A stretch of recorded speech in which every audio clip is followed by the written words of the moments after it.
breve hoje, né, para a gente tentar não passar em muito do tempo, mas vamos falar um pouquinho sobre as análises microbiológicas em produtos lácteos, né, bastante, a gente poderia aqui perder uma tarde falando só de análise de laboratório de microbiologia, mas então o meu intuito hoje é passar uma visão geral, assim, para vocês, né, uma visão rapidamente sobre a interação de micro-organismos com os alimentos, né, falar um pouco sobre a microbiota do leite, um pouco sobre a legislação e controle de qualidade que são aplicados às análises microbiológicas nesse tipo de matriz, e por fim um pouquinho sobre as diferenças entre métodos oficiais e métodos rápidos, né, que eu acredito que é uma questão que sempre surge quando a gente conversa com outros profissionais, clientes, né, o pessoal da indústria de uma maneira geral.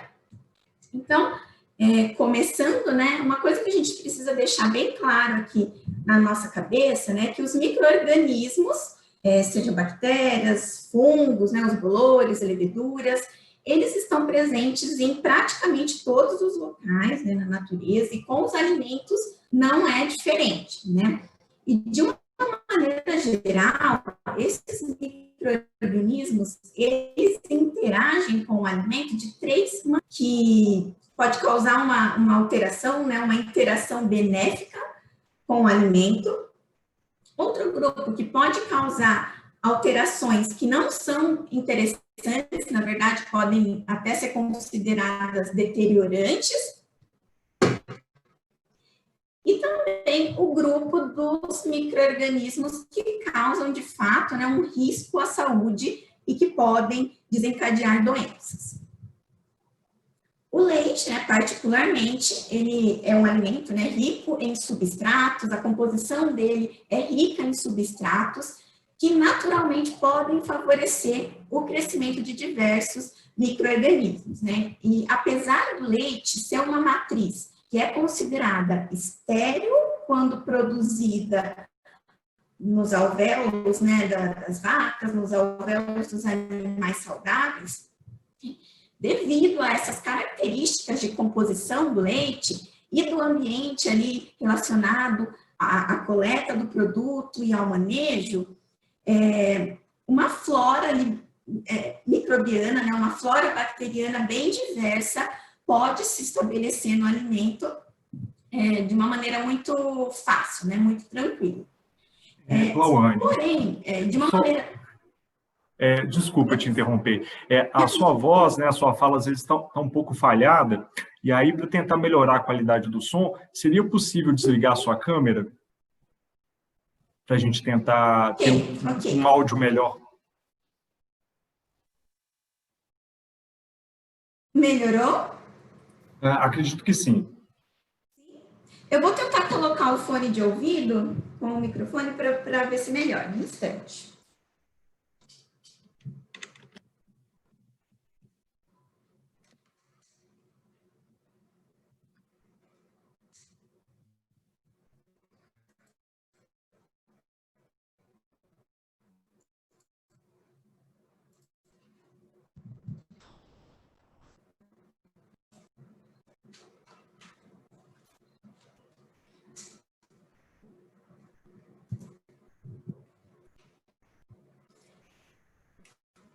Melhorou um pouquinho a qualidade, pessoal?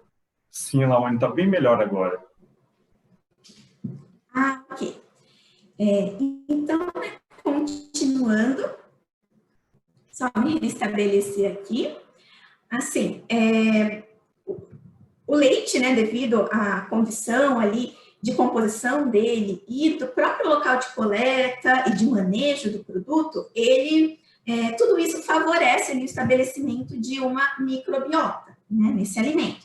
E, de uma maneira geral, o estabelecimento desses micro-organismos no leite, ele depende de alguns do Uber, né, do próprio animal, o quão saudável esse animal está, do exterior do Uber e ali dos tetos, né, da pele do animal, e também os procedimentos de coleta, transporte e armazenamento desse produto, desse alimento.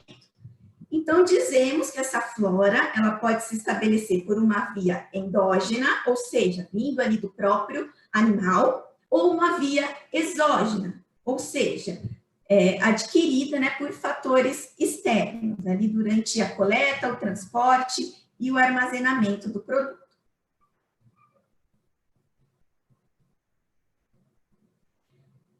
E o que a gente espera dessa flora presente no leite, né? Quais micro-organismos a gente espera encontrar?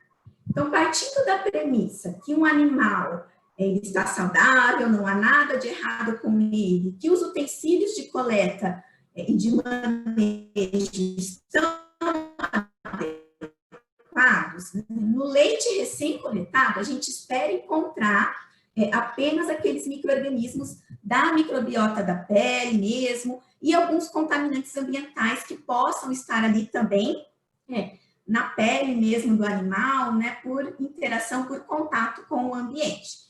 Então, os gêneros, né, os grupos de micro-organismos que podem ser facilmente encontrados são o gênero Micrococcus, Corynebacterium, Streptococcus, que são ali habitantes naturais da pele, né, estão bastante distribuídos, presentes na pele, tanto humana quanto animal, e possivelmente coliformes e alguns esporulados ambientais, alguns micro-organismos esporulados.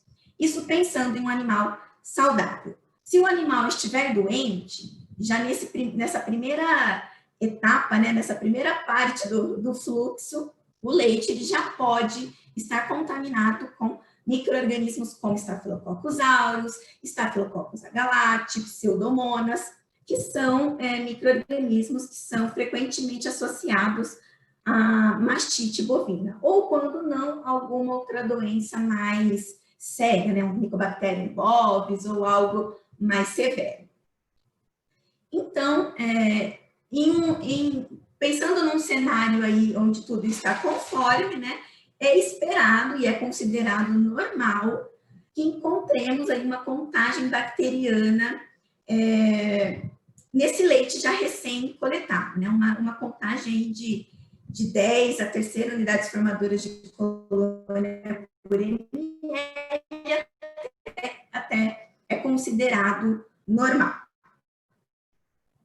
E pensando agora nos utensílios de coleta, na etapa, na via, né, exógena, pensando naquela parte do processo onde já não cabe mais ao animal, né? Então, pensando nos utensílios de coleta, na etapa aí de transporte, armazenamento e o processamento do leite, dependendo da qualidade de como esse processo foi feito, pode haver estabelecimento de micro-organismos da família Enterobacteriaceae, né, Escherichia coli, coliformes, também micro-organismos como Pseudomonas, Listeria, bactérias lácteas. Então, uma gama maior de micro-organismos que podem, em sua maior parte, causar uma deterioração do produto ou até mesmo ser considerado patogênico. E, obviamente, né, existem legislações como a RDC 331, a IN 60, as instruções normativas do MAPA, como a instrução número 9, que nos conduzem em relação aos procedimentos e padrões microbiológicos, né, que são aceitáveis ou não para as diferentes classes de alimentos, incluindo, né, leite e os produtos lácteos. E essas legislações, essas regulamentações, elas são voltadas principalmente para proteger a saúde do consumidor, né? Hoje a gente não tem muito tempo para entrar em detalhes em cada uma delas, mas para deixar aí sinalizado para vocês, caso vocês tenham o interesse de conhecer um pouquinho melhor sobre elas, né? Mas, de uma maneira geral, a gente precisa entender que elas são voltadas principalmente para proteger a saúde do consumidor. Porém, dentro da rotina das análises em produção industrial, a pesquisa de micro-organismos vai além, né, do fator de proteção ao consumidor, vai também vai ao encontro de permitir melhores práticas de produção e evitar perda de produto, principalmente por ação de micro-organismos deteriorantes.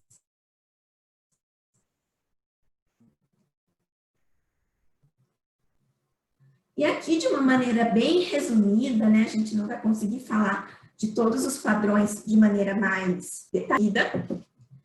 Para leite pasteurizado, em pó, queijos, manteiga, sobremesas lácteas e outros produtos similares, a legislação aqui falando mais diretamente sobre IN 60 e RDC 331. Então, a legislação nos diz que é preciso pesquisar E. coli, salmonella, estafilococcus, coagulase positiva e negativa,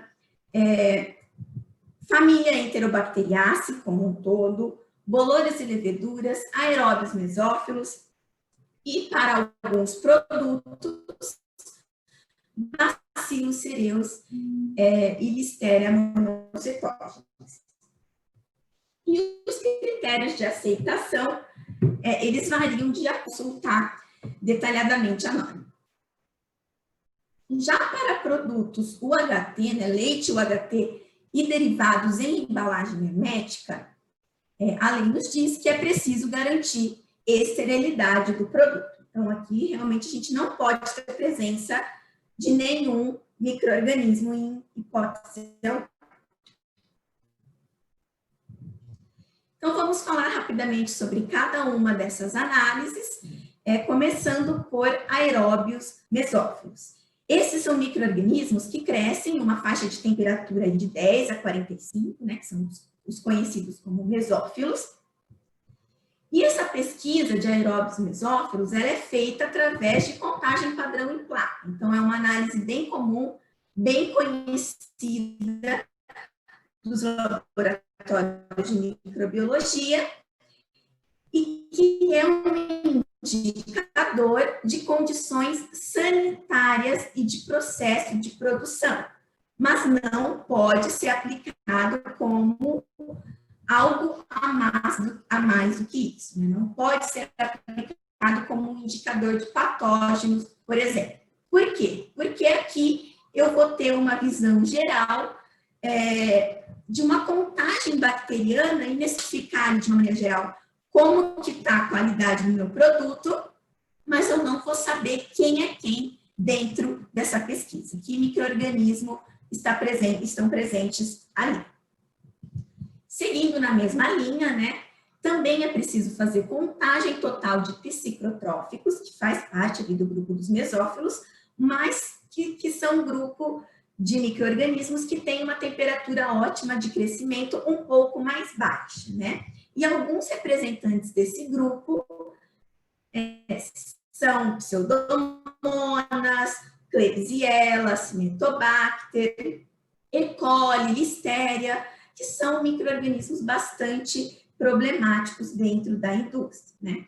E aqui também essa análise não é um indicador de patógenos, mas é bastante importante, principalmente porque esses micro-organismos podem promover ali uma ação proteolítica importante, uma ação deteriorante, alguns deles até formação de biofilme ali dentro da nossa indústria. Não é possível avaliar aqui diretamente por essa análise, mas a gente consegue ali verificar, né, de repente, sempre está encontrando Listeria, pseudomonas, esse tipo de micro-organismo. A gente precisa ter um sinal de alerta de que algo está errado. De repente, ali eu estou com o estabelecimento de uma fonte de contaminação um pouco mais severa ali dentro de todo o meu processo de produção. E o método aplicado para essa pesquisa é a contagem padrão, né, em placa de Petri, e os meios mais utilizados são o agar-PCA e o agar-TSA, né, o agar padrão para contagem e o triticase de soja. Outra análise importante é a pesquisa de Staphylococcus, né, que são bactérias gram-positivas, tipicamente residentes da pele, da mucosa, tanto de animais quanto de humanos, né? Mas que podem ser patógenos oportunistas, inclusive com produção de toxinas relevantes do ponto de vista de saúde pública. E aqui o método tradicional de análise empregado é a contagem em placa ou número mais provável, com a utilização de agar Bird-Parker, com caldo BHI e teste de coagulase, né, para a gente conseguir ter uma diferenciação presuntiva das cepas coagulase positiva e negativa. Essa divisão é importante, principalmente porque o Staphylococcus aureus, que é um micro-organismo coagulase positivo, é um patógeno de relevância em saúde pública. E aqui a gente precisa ficar atento, né, que com a IN 60 e a RDC 331, entrando em vigor propriamente agora a partir de dezembro, algumas coisas mudaram em relação à RDC 12, né, e outras normativas de padrões microbiológicos, então a gente precisa ficar atento a algumas mudanças, como, por exemplo, pesquisa, né, agora de Staphylococcus coagulase positiva e negativa.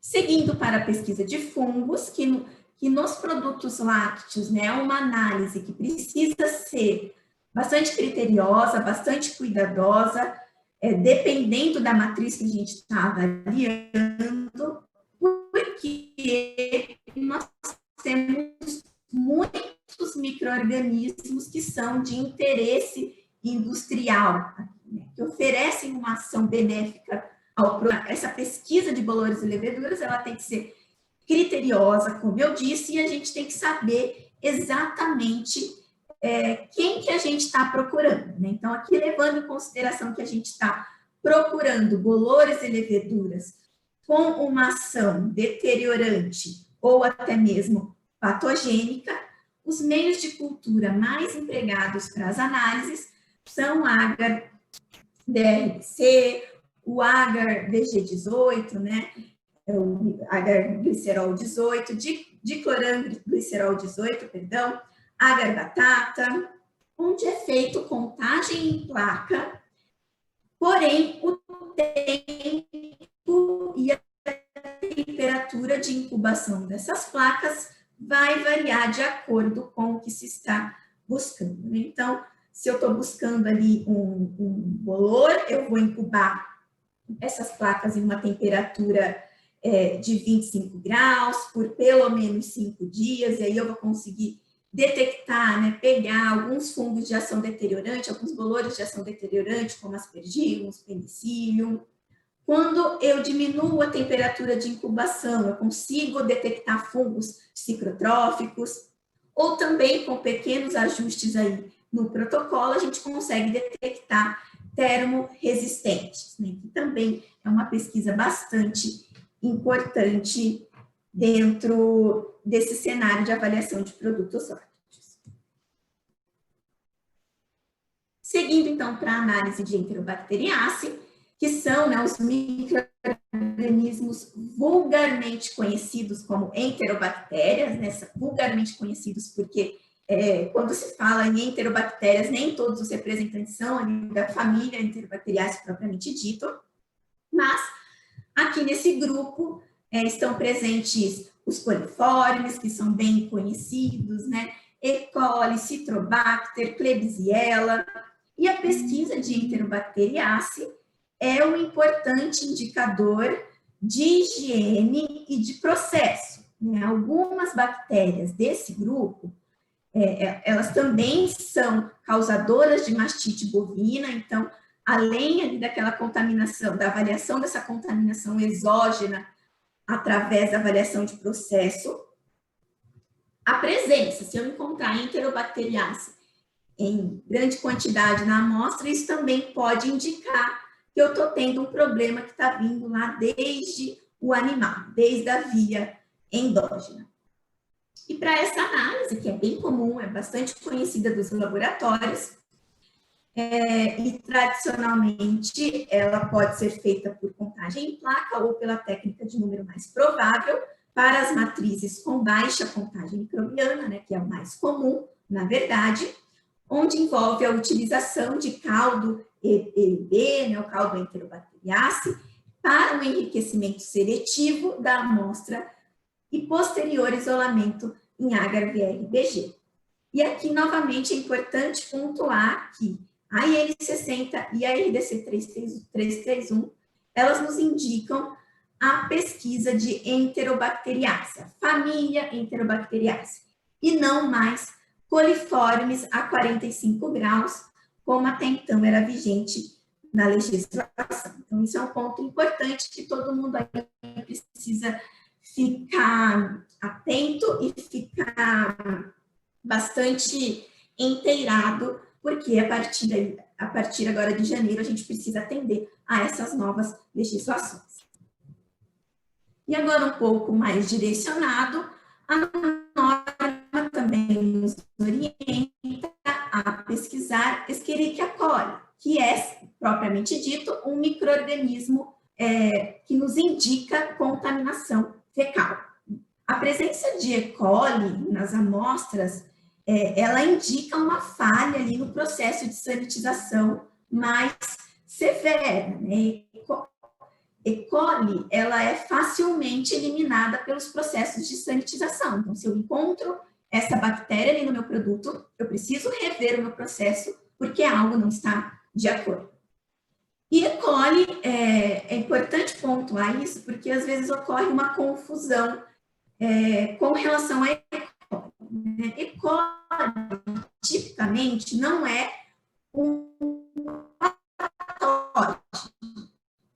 Porém, existem sorotipos patogênicos na saúde pública. É bem importante que a gente monitore também Escherichia coli, que monitore a qualidade do processo de sanitização, para que seja bem efetivo a eliminação por completa de todas as cepas de E. coli. Mas essa diferenciação entre indicador e patógeno é bem importante a gente ter em mente, né? E. coli, de forma generalista, é um indicador de contaminação fecal. Porém, existem cepas, sorotipos patogênicos de E. coli, como as E. colis enterohemorrágicas, por exemplo, né? E essa análise, a pesquisa de E. coli, ela é feita pela técnica de número mais provável, onde o teste presuntivo para E. coli é feito com utilização de caldo lauril sulfato triptose, com posterior etapa em caldo EC, em tubo, onde se avalia, né, se houve ali um crescimento com produção de gás. Então, pode-se seguir, né, com a confirmação da colônia com isolamento em agar de vinho azul de metileno, depois por série bioquímica, coloração de Gram, né? Hoje existem diversos métodos alternativos também que podem ser aplicados para rápida detecção de E. coli. Agora, falando um pouquinho sobre patógenos, a RDC 331 e a IN60 estabelece ausência de salmonela para todas as classes de alimentos. E esse, de fato, né, salmonela, de fato, é um micro-organismo importante do ponto de vista de saúde pública, né? A salmonela é tipicamente de origem animal, mas hoje sabe-se que ela já está espalhada e pode ser encontrada por todo o ambiente. Então, é fácil ocorrer uma contaminação por salmonela e, por conta disso, se faz necessário um monitoramento bastante acirrado e, se possível, em diversas etapas da cadeia de produção. De forma tradicional, a pesquisa de salmonela ela é feita em 3 etapas. Uma etapa de pré-enriquecimento em água peptonada tamponada ou caldo lactosado. E aqui essa etapa de pré-enriquecimento ela é importante para promover a recuperação de células injuriadas, né? Então não posso pular essa etapa. Uma segunda etapa é a etapa de enriquecimento seletivo, que pode ser feito com caldo Rapaport caldo Rapaport soja, caldo tetrationato e outros caldos de acordo com a metodologia adotada pelo laboratório. E, por fim, uma etapa de plaqueamento diferencial, que pode ser feita em HXLD, HE, XLT4 e outros agres. E, por fim, pode haver a necessidade, né, de confirmação através de sorologia ou série bioquímica. A confirmação somente se dá através de sorologia ou série bioquímica, mas com um resultado presuntivo de salmonela já é recomendado que se faça uma intervenção. A Listeria monocytogenes, outro importante patógeno que pode ser encontrado nos produtos lácteos, ela é uma bactéria citotrófica e deve ser pesquisada com rigor nessa classe de alimentos, né? Principalmente aqueles que são destinados a fins especiais, como, por exemplo, para alimentação infantil ou para lactantes, né? Listeriose é uma doença grave, tem uma baixa incidência, mas tem uma alta mortalidade num grupo de risco, que é exatamente mulheres grávidas e neonatos. Então, por isso, o cuidado é maior com produtos destinados a esses fins. E as etapas de pesquisa de Listeria monocytogenes também incluem um pré-enriquecimento, que pode ser feito em caldo Ralph Fraser ou água peptonada tamponada. Com posterior enriquecimento seletivo em um caldo de enriquecimento de Listeria, com agentes seletivos, com antibióticos, ou em caldo Fraser. E, por fim, assim como em salmonela, um plaqueamento diferencial em agar-aloa ou em agar-oxford, dependendo da metodologia. E a confirmação pode ser feita por série bioquímica, né, que também pode ser aplicada. Então, tudo isso pensando aí em métodos tradicionais de microbiologia. E, por fim, a pesquisa de bacilos cereus, que é um bacilo gram-positivo, formador de esporos e de toxinas, e que, além de ter uma importância do ponto de vista de saúde pública, é um micro-organismo com ação deteriorante bastante preocupante, principalmente pela característica de produção de esporos, né? Então, quando pensamos em produtos em pó, também isso é bastante preocupante. E a pesquisa de bacilos cereus, a gente percebe que a norma nos diz bacilos cereus presuntivo, então isso é importante também, a gente não precisa ter uma confirmação de bacilos cereus, tendo um resultado presuntivo já é suficiente. E essa pesquisa presuntiva, ela pode ser feita com a utilização de agar-manitol gema de ovo, com o antibiótico polimixina, e posterior coloração de esporos em lâmina, né, com visualização em microscópio, e série bioquímica para confirmação. Ok? E agora, já quase chegando ao fim, né, eu quero que uma ideia fique bem clara aqui na cabeça de todos, né, principalmente para quem está começando agora nesse universo de análises de microbiologia. Para todas essas análises, pessoal, todas essas análises que falamos aqui, e diversas outras que podem ser aplicadas a leite e produtos lácteos, para todas essas existem metodologias oficiais, metodologias vindas de órgãos oficiais, ou que são compilado de instituições de pesquisa, como ISO, como compêndio, e que são um norte, são um guia para os procedimentos de laboratório, né? Então, vocês verão que para uma mesma análise existem, às vezes, 2, 3 métodos oficiais, ou de referência, perdão, e aí, e é nesse momento que precisa entrar um filtro ali do técnico, do analista, para entender quais são os métodos aceitos pela legislação que ele segue, e dentre esses métodos, qual é o mais adequado à sua realidade. A colega, né, acho que a Fabiana, se não me engano, comentou em métodos, invalidação de métodos sobre o método ser adequado à nossa rotina, né? Então, isso é muito real e isso precisa ser levado em conta aqui quando a gente pensa em microbiologia também, ok? Desde que respeitando o que a nossa legislação permite. Então, a partir da consulta desses métodos de referência, eu posso estabelecer qual é o mais adequado à minha rotina e, a partir disso, seguir rigorosamente os procedimentos. E quando falamos em métodos de análise, em metodologias, principalmente aplicadas à microbiologia, também há um tabu a respeito da utilização de métodos rápidos, né, de kits comerciais rápidos. Há um tabu em detrimento à utilização desses produtos em relação às metodologias tradicionais, né? E quanto a isso, pessoal, eu digo que as metodologias de microbiologia rápida, elas apresentam inúmeros pontos positivos, né? Em alguns casos, elas não são substitutas totais da metodologia de microbiologia tradicional.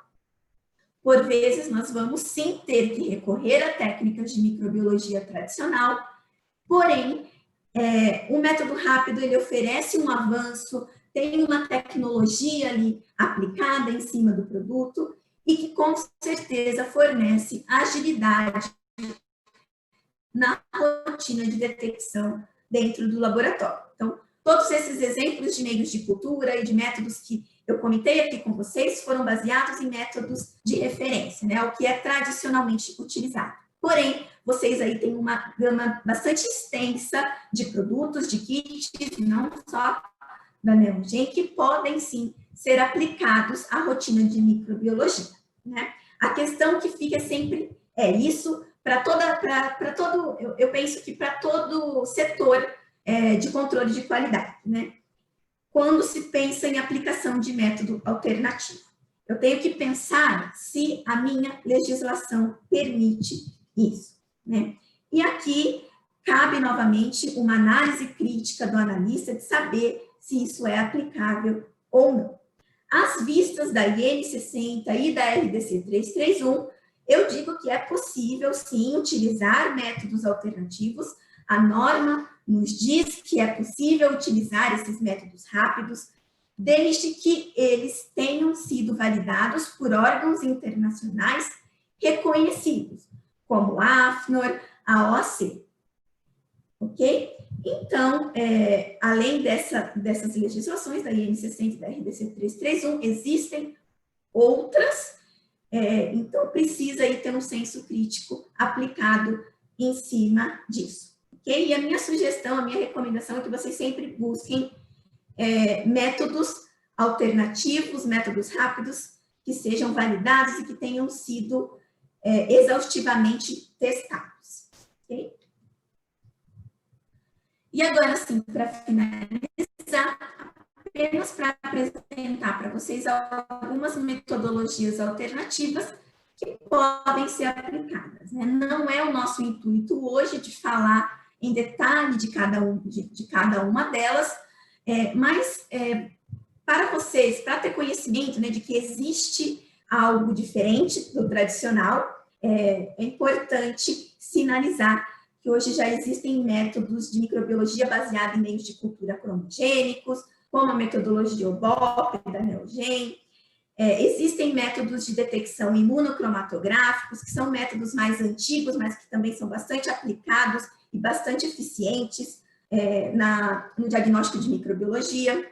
E existem testes para salmonela, para listéria e outros micro-organismos que podem reduzir aí o tempo de detecção em até 50%, 60%. Temos produtos baseados em metodologia molecular, que oferecem aí também uma detecção baseada em material genético, e também equipamentos que oferecem uma automação completa dentro do laboratório de microbiologia, né? Equipamentos que são capazes de fazer um monitoramento da amostra em tempo real durante a incubação e oferecer uma leitura, uma detecção com um tempo de resposta muito mais rápido do que as metodologias tradicionais. Um exemplo de equipamento de automação mais completo é o Solaris, que oferece aí uma gama bastante ampla de ensaios que podem ser aplicados para a indústria de laticínios. E todos esses métodos, pessoal, a maior parte deles são métodos validados. Falando pela Neogen, eu digo que são métodos validados, exaustivamente testados, mas a minha recomendação, como eu disse, é que quando vocês forem avaliar o método de escolha, procurem conhecer o método em detalhe e procurem estudar a respeito deles e pedir informações para o seu fornecedor a respeito de validação, de estudos e de documentos e informações que possam